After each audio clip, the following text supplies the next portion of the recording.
রব বলে আমি চাই না তোরা জাহান্নামে যা, আমি চাই আমার বান্দা সবাই জান্নাতের মধ্যে যায়। এত সুন্দর জান্নাত বানাইলাম কার জন্য যদি তোরাই না যাস?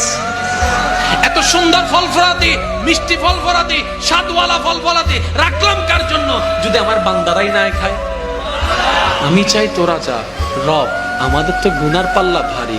রব বলে আমি বলেছি না লা তাকনাতু মির রাহমাতিল্লাহ, আর আমি আছি তো, তোরা টেনশন করস কেন? আমি আছি তো তোদের রহমান, এত ভাবস কেন? আমি আছি তো তোদের গফফার, তোরা এত চিন্তা করিস কেন? রবকে বললাম ইয়া রব্বে করিম, আমাদের হায়াত তো 40, 50, 60 বছর, এর ভিতরে গুনার পাল্লাটা বেশি, সওয়াবের পাল্লাটা কম। ইয়া রব্বে করিম, তোমার আগের যুগের বান্দারা 700 বছর ইবাদত করেছে, 300 বছর ইবাদত করেছে, তাদের সাথে আমরা প্রতিদ্বন্দ্বী করে তো টিকতেও পারবো না। কোথায় 400 বছরের ইবাদতি আর কোথায় 50 বছরের ইবাদতি? এই 50 বছরের মধ্যে তো 30 বছরের ইবাদত খুঁজে পাওয়া ভালো করে যাবে না।